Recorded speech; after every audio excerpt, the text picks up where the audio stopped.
अस्सलामुअलैकुम। आज हम चैप्टर 1 की रिव्यू एक्सरसाइज करने जा रहे हैं। तो सबसे पहले मैं आप लोगों को एमसीक्यूज़ करवा देती हूँ, उसके बाद हम इसके सब्जेक्टिव पार्ट पे जाएंगे। सबसे पहला एमसीक्यू है जी, square root 7 is an integer, a rational number, an irrational number और अ नेचुरल नंबर। अच्छा, इरेशनल की डेफिनेशन हम ऑलरेडी कर चुके हैं ना, 1.1 से पहले हमने की थी कि जिसमें पॉइंट के बाद टर्मिनेट भी नहीं होता आंसर और रिपीट भी नहीं होता। ठीक है, तो हम स्क्वायर रूट 7 को कैलकुलेटर से पॉइंट्स में इसकी वैल्यू निकाल लेते हैं। तो इसकी वैल्यू देखें, पॉइंट के बाद आ रही है 6 4 5 7 5 1 3 1 1। तो कोई पैटर्न के साथ रिपीटिशन भी नहीं हो रही और आंसर हमारा टर्मिनेट भी नहीं हो रहा। तो ये फिर क्या होगा, एक इरेशनल नंबर होगा। C is the correct option.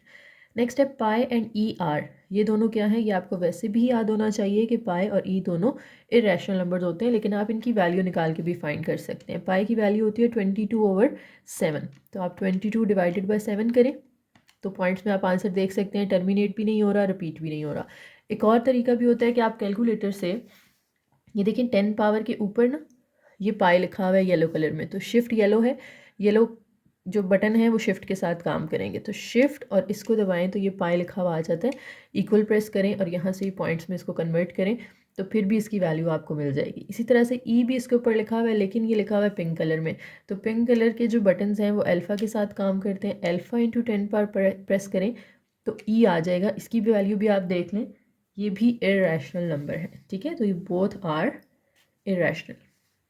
Next है, if n is not a perfect square then square root n is, यानी अगर कोई परफेक्ट स्क्वायर नहीं है तो उसका स्क्वायर रूट हमेशा क्या होगा।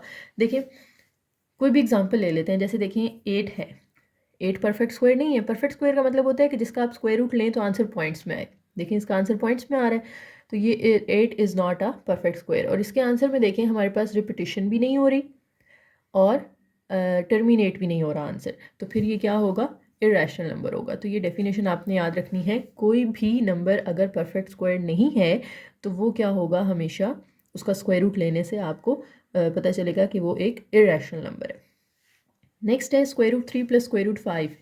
जो भी आपको दिया हुआ है आपने जस्ट क्या करना है, उसको पॉइंट्स में कन्वर्ट कर लेना है। ठीक है, कैलकुलेटर पे लेके उसको पॉइंट्स में कन्वर्ट करें, वहीं से आपको पता चल जाएगा कि ये रैशनल है या इरेशनल है। इसमें भी कोई रिपीटेशन नहीं है, टर्मिनेटिंग भी नहीं है ये, तो हमारे पास ये इरेशनल हो जाएगा। नेक्स्ट प्रॉपर्टी आ जाती है हमारे पास, प्रॉपर्टीज हम ऑलरेडी कर चुके हैं।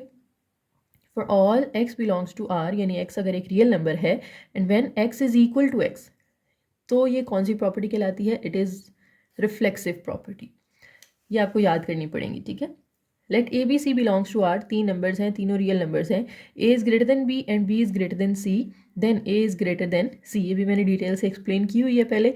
इसे हम कहते हैं ट्रांजिटिव प्रॉपर्टी, कि अगर ए बी से बड़ा है और बी सी से बड़ा है तो ए सी से बड़ा होगा। एमसीक्यू है जी, 2 power x into 8 power x. ये सॉल्व करना पड़ेगा, इसको हम सॉल्व कर लेते हैं। 2 power x into 8 power x is equal to 64 है। यहाँ से x की वैल्यू फाइंड करनी है आपने।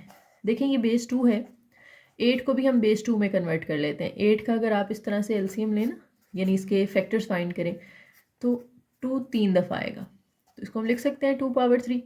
बाहर x है वो भी इसके साथ आ जाएगा। 64 को भी आप क्या करें, 2 की पावर में कन्वर्ट कर लें, बेस 2 में। ठीक है, तो 2 32 ज़र, इसमें 2 जो है वो 6 टाइम्स आ जाएगा, लेकिन फिर भी एक दफ़ा कर लेते हैं। 2 16, 2 8, 2 4, 2 2 एंड 2 1 ज़ार। देखिए 1 2 3 4 5 6, 2 6 टाइम्स आ रहा है तो इसकी जगह 2 पावर 6 आ जाएगा। अब ये बेसिस सेम है और मल्टीप्लाई हो रही हैं तो पावर्स ऐड हो जाएंगी, इसकी पावर x, इसकी पावर 3x, दोनों प्लस कर दें, सामने 2 पावर 6 है। अब x प्लस 3x करेंगे तो वो 4x हो जाएगा। देखें बेसिस जब सेम होती हैं या बेसिस इक्वल होती हैं तो हम पावर्स को भी इक्वल रख सकते हैं अगर दरमियान में इक्वल का साइन है तो, यानी 4x इक्वल आ जाएगा किसके, 6 के। अब यहाँ से आप 4 को दूसरी साइड पे अगर शिफ्ट करते हैं तो वो डिवाइड हो जाएगा। अब कटिंग हो रही है यहाँ पे 2 के टेबल पे हो रही है, 2 3 ज़ार 6 और 2 2 ज़ार 4, तो x is equal to 3/2, A option. Next है हमारे पास, अच्छा अगर आपको ये ठीक से नज़र नहीं आ रहा क्योंकि छोटा छोटा लिखा हुआ है तो वीडियो क्वालिटी जो है वो थोड़ी सी हाई कर लें, फिर आपको ये क्लियर नज़र आएगा। 760p पे करके देखें फिर ये क्लियर नज़र आएगा। अच्छा जी, let A B belongs to R and A is equal to B and B is equal to A, it is called ये कौन सी प्रॉपर्टी है? ये सिमेट्रिक प्रॉपर्टी है कि अगर ए बी के इक्वल है और बी ए के इक्वल है, it is called symmetric property.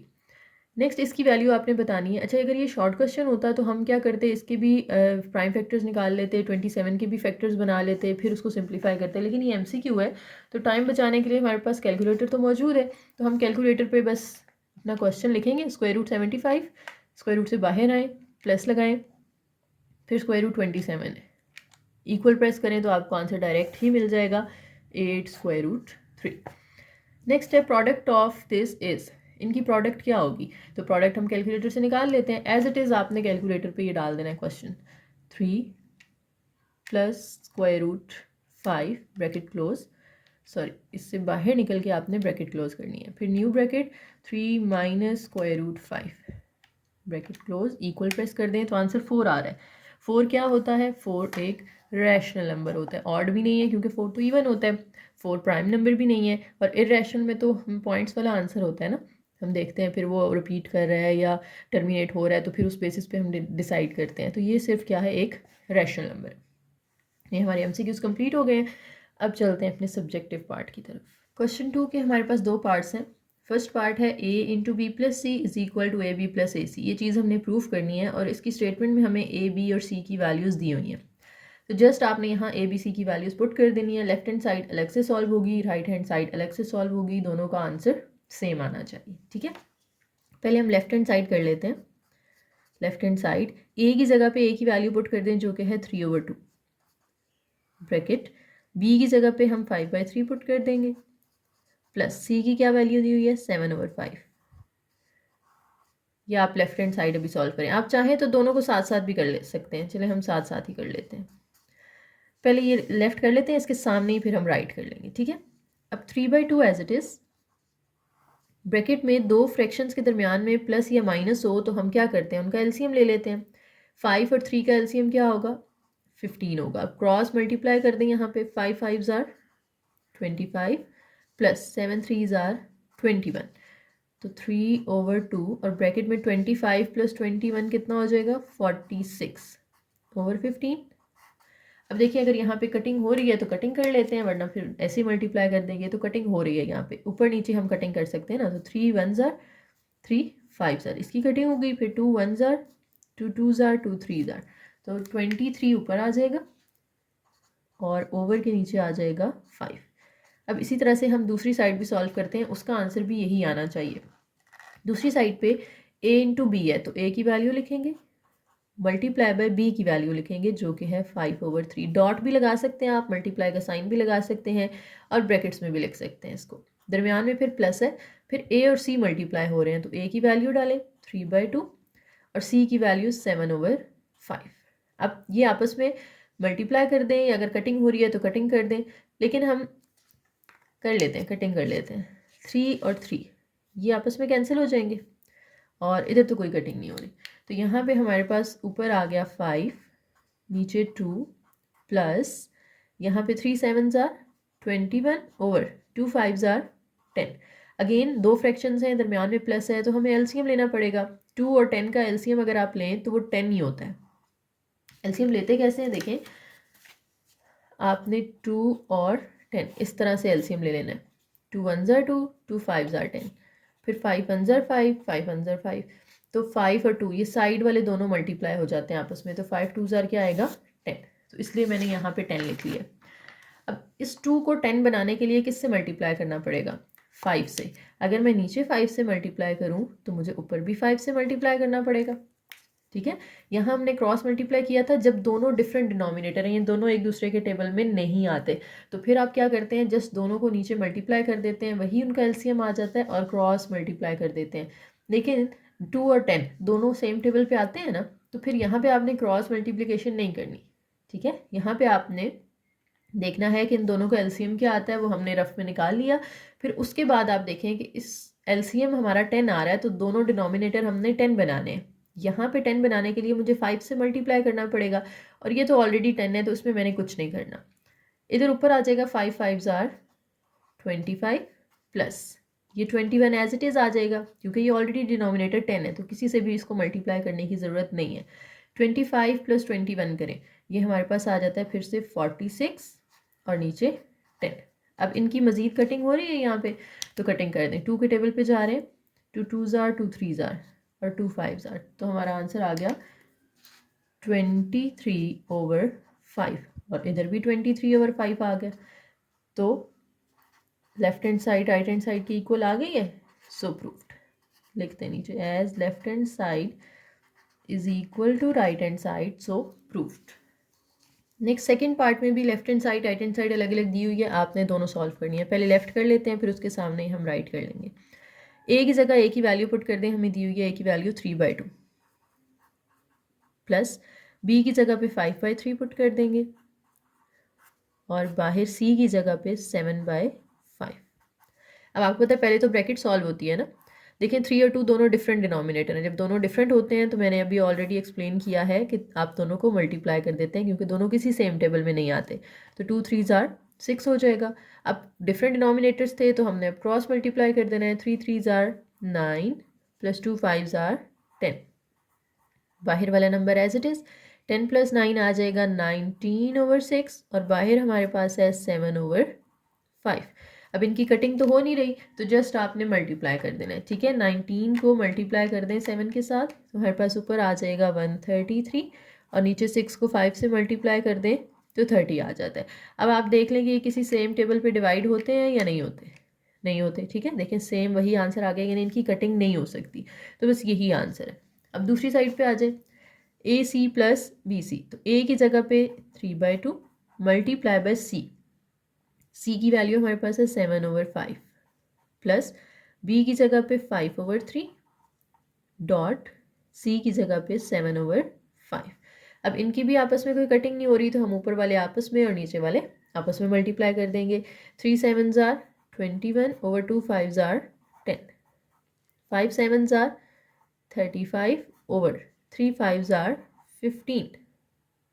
इनकी सॉरी कटिंग हो जाती है, कटिंग कर लेते हैं ज़रा, सिंपल हो जाएगा। ये 5 और 5 कैंसिल कर दें तो ये सिर्फ 7/3 बच जाएगा। ठीक है, अब देखिए इनका एलसीएम 10 और 3 किसी सेम टेबल पे नहीं आते ना, तो एलसीएम लेते हुए बस इन दोनों को मल्टीप्लाई कर देना आपने। 10 3s are 30 आ जाएगा। जब दोनों किसी सेम टेबल में नहीं आ रहे तो आपने क्रॉस मल्टीप्लाई कर देना है। 21 को 3 के साथ मल्टीप्लाई करें 63 आ जाएगा, प्लस 10 को 7 से मल्टीप्लाई कर दें 70 आ जाएगा। अब आपने इन दोनों को ऐड कर देना है, 70 + 63 कर दें तो आपको ऊपर 133 मिल जाएगा और नीचे 30। देखिए दोनों साइड सेम आ गई, तो आपने लिख देना as left hand side is equal to right hand side, so proved. Next हमारे पास है A B C is given, then verify associative property with respect to addition and multiplication. Associative property जो है वो क्या होती है, ब्रैकेट्स शिफ्ट हो जाती है ना इसके अंदर।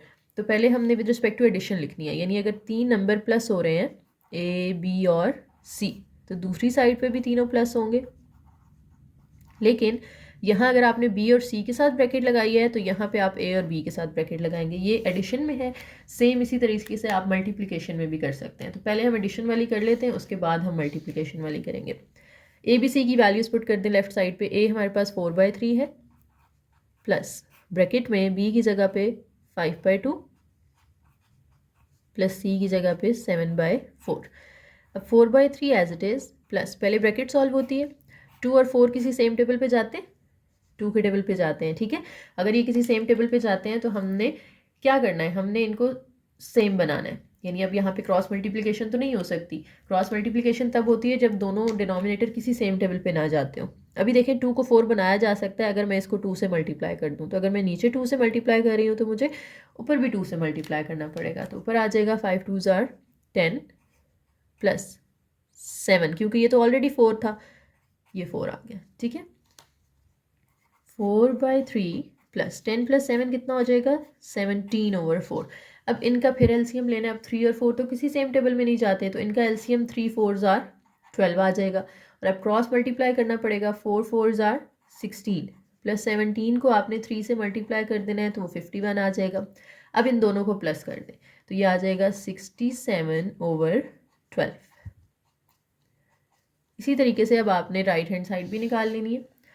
ए प्लस बी, ए की वैल्यू पुट करेंगे प्लस बी की वैल्यू पुट करेंगे और ब्रैकेट के बाहर प्लस लगा के सी की वैल्यू पुट कर देंगे। अब पहले ब्रैकेट सॉल्व करनी है, इनका एलसीएम लेना पड़ेगा, बाहर C as it is, 3 2s are 6, cross multiply कर दें, 4 2s are 8 plus 3 5s are 15, 15 plus 8 करेंगे तो ये हमारे पास आ जाएगा 23/6 प्लस 7/4।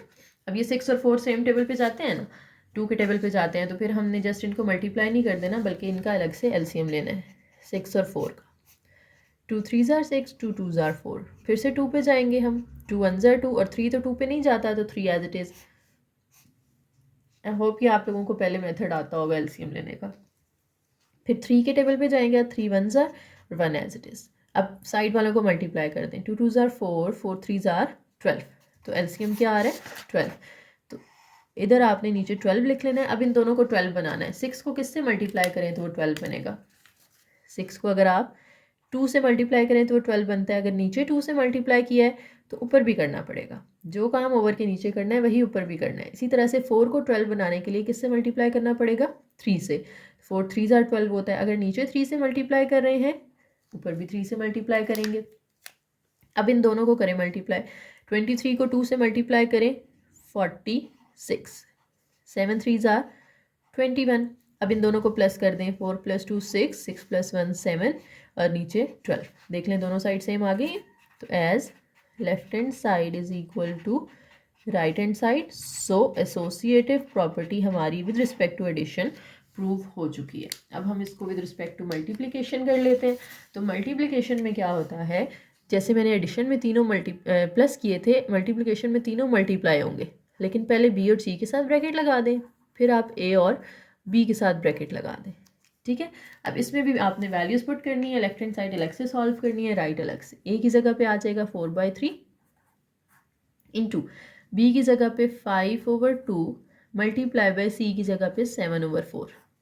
अब पहले तो ब्रैकेट मल्टीप्लाई होती है, इनकी कटिंग तो हो नहीं रही आपस में, तो आपने जस्ट ऊपर वाले आपस में नीचे वाले आपस में मल्टीप्लाई कर देने हैं। 5 7s are 35, 2 4s are 8।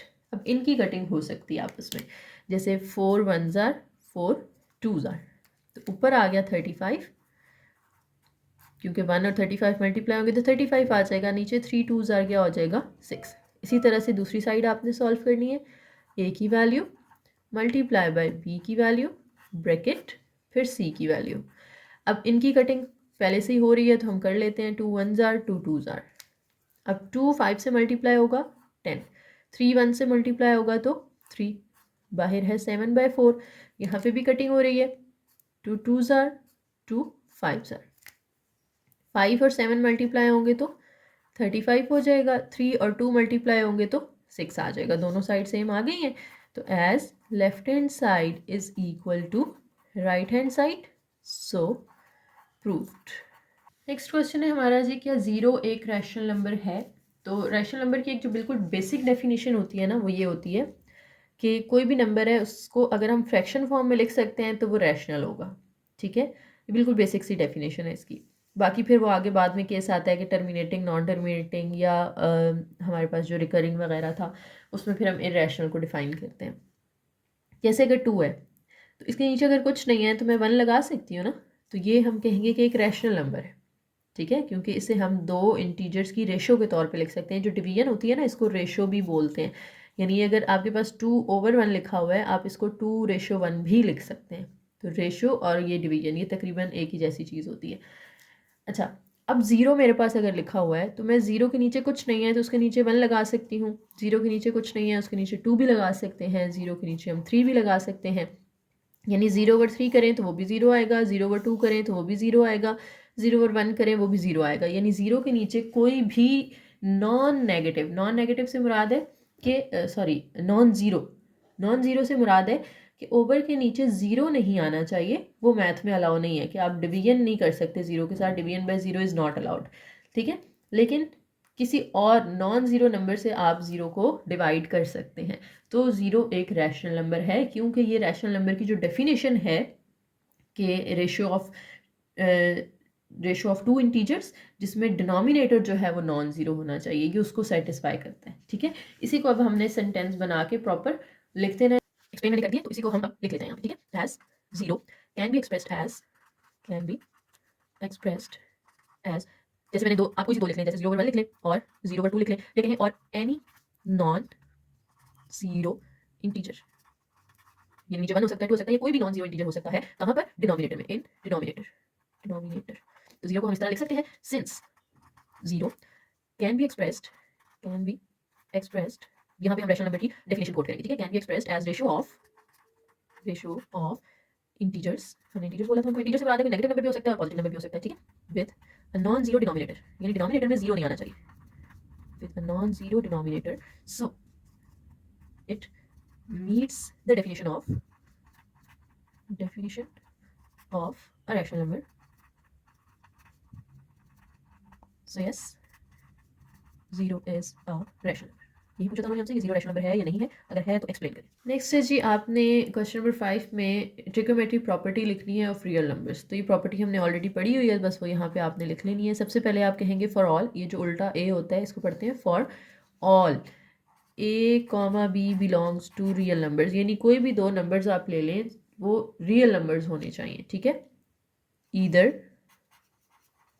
A is equal to B, यानी या तो वो दोनों नंबर बराबर होंगे और ए ग्रेटर देन बी होगा और ए लेस देन बी होगा। ये पढ़ी थी ना हमने trigonometry property.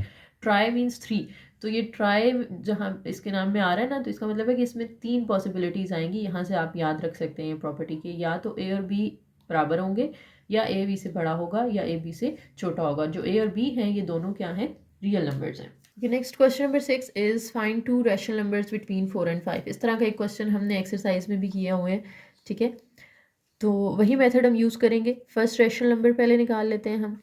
First rational number, हमने क्या तरीका पढ़ा था कि आप दोनों नंबर्स को प्लस करेंगे, यानी 4 + 5 करें और फिर उसको डिवाइड कर दें 2 के साथ। 4 + 5 9 हो जाएगा। डिवाइड को हम यूँ भी तो लिख सकते हैं ना, तो डिवाइड बाई 2 हो जाएगा।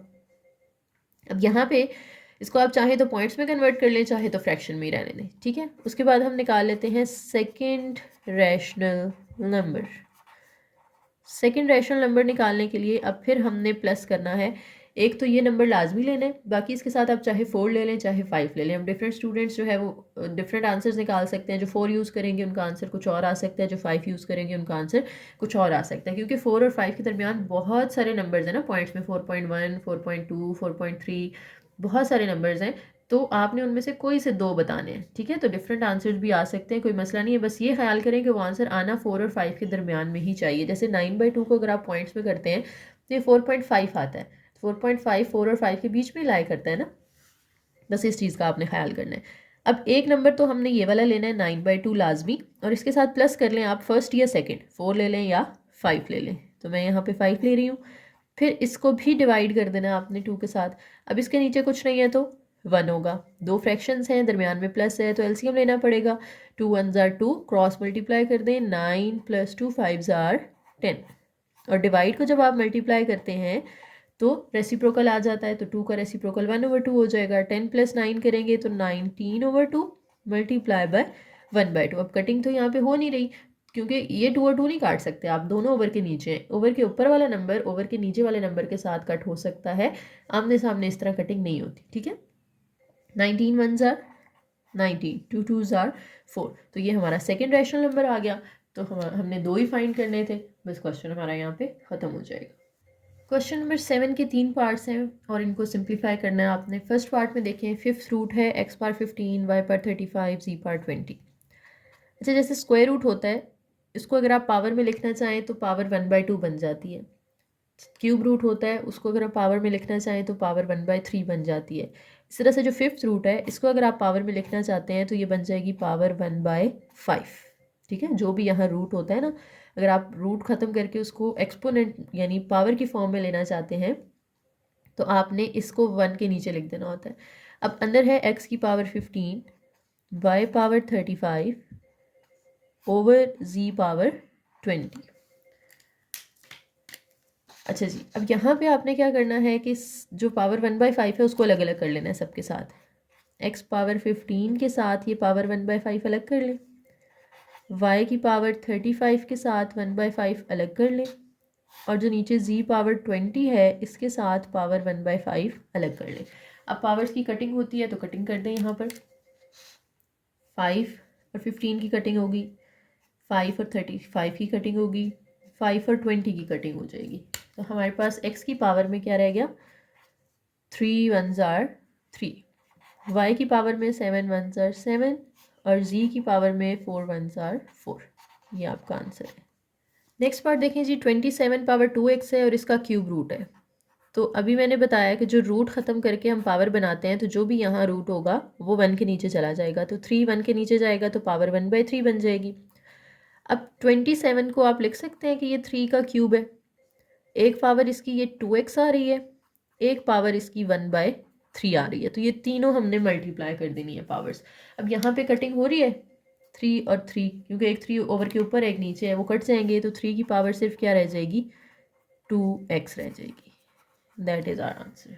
नेक्स्ट क्वेश्चन है जी 6 × 3 power n+2 over 3 power n+1 over -3 power n। तो 3 पावर n सब में आ रहा है ना, तो 3 पावर n हम नीचे से कॉमन लेके उसको कैंसिल कर सकते हैं। ऊपर तो हालांकि ये दो टर्म्स हैं लेकिन दोनों मल्टीप्लाई हो रही हैं, तो जब मल्टीप्लाई हो रही होती हैं तो ये एक ही टर्म होती है। नीचे माइनस है तो यहाँ पे दो टर्म्स हैं, तो ऊपर तो एक ही टर्म है तो कॉमन लेने की ज़रूरत नहीं है। आपने बस क्या करना है, ये 3 की पावर n अलग कर लेनी है और 3 की पावर 2 अलग कर लेनी है। जब दो पावर्स प्लस हो रही होती हैं तो हम बेस को 2 दफ़ा लिख के ये पावर्स अलग अलग कर सकते हैं, ये हमने ऑलरेडी पीछे पढ़ा हुआ है। ओवर 3 की पावर n यहाँ से कॉमन निकाल लें। जब 3 पावर n कॉमन निकालेंगे 3 पावर n तो बाहर चला गया, अंदर रह जाएगा 3 की पावर 1 माइनस ये 3 पावर n भी बाहर चला जाएगा तो इसकी जगह पे 1 रह जाएगा। अब 3 पावर n को कैंसिल कर दें आप, ऊपर भी आ रहा है 3 पावर n, नीचे भी आ रहा है, कटिंग हो जाएगी। 6.3 का स्क्वायर क्या होता है, 9 होता है। 3 की पावर 1 तो 3 होती है, -1। 6 और 9 ये दोनों मल्टीप्लाई हो रहे हैं, डॉट का मतलब क्या है, यहाँ पे ये मल्टीप्लाई हो रहे हैं। तो 9 6 are 54 ओवर 3। अब 54 को अगर आप 3 पे डिवाइड करते हैं तो ये हमारे पास आ जाता है 18। ये हमारा आंसर आ जाए। नेक्स्ट क्वेश्चन पे जाने से पहले ये छोटी सी करेक्शन कर लें, मैंने मिस्टेकनली यहाँ पे 3 - 1 3 लिख दिया था। 3 - 1 2 होगा और 54 को 2 पे डिवाइड करेंगे तो 27 आ जाएगा। क्वेश्चन नंबर 8 की स्टेटमेंट है, the sum of 3 consecutive odd integers is 51, find those 3 integers. सबसे पहले तो आपने इंटीजर्स लेट कर लेने हैं। देखिए हमने कंसेक्यूटिव वाला एक क्वेश्चन पहले भी किया हुआ है, हमने पढ़ा था कि जैसे एक 1 है, फिर 2 है, फिर 3 है, 4 5, इस तरह से हमारे नंबर्स चल रहे होते हैं। अगर एक को हम x लेट करते हैं तो उससे आगे वाला क्या होगा, x+1 होगा। उससे आगे वाला क्या होगा, x+2 होगा। ये 3 कंसेक्यूटिव इंटीजर्स हैं, ठीक है। लेकिन इस स्टेटमेंट में हमें कहा जा रहा है 3 consecutive odd numbers. Odd numbers कौन से होते हैं, जो एक छोड़ के आएंगे ना, यानी अगर पहला मैंने x लेट कर लिया है, पहला ऑड इंटीजर, उससे आगे वाला छोड़ के नेक्स्ट नंबर जो होगा वो फिर ऑड होगा ना, क्योंकि हर ऑड के बाद एक इवन आता है, वो स्किप कर देना है आपने, तो नेक्स्ट ऑड लेना है, वो होगा x+2, ठीक है। फिर 3 से आगे वाला कैसे आएगा, इसको हम कहेंगे x+3 और इससे आगे वाले को कहेंगे x+4। तो ये नेक्स्ट ऑड इंटीजर है हमारा। तो हमारे जो 3 ऑड इंटीजर्स आएंगे वो होंगे x, x+2 और x+4, ठीक है। यानी x+1 बीच में से स्किप कर देना है आपने, x+2 के बाद x+3 स्किप कर देना है और x+4 ले लेना है। तो हम लिखेंगे let 3 consecutive odd integers are x, x+2 and x+4। ये लेट करने के बाद अब गिवन कंडीशन के मुताबिक इनका जो सम है वो किसके इक्वल होना चाहिए, 51 के। तो एज इनका जो सम है x, x+2 का और फिर प्लस x+4, इन तीनों का सम इक्वल टू 51 आना चाहिए। x, x और x ये ऐड होके 3x हो जाएगा, 2 + 4 6 होगा, प्लस 6 इज इक्वल टू 51।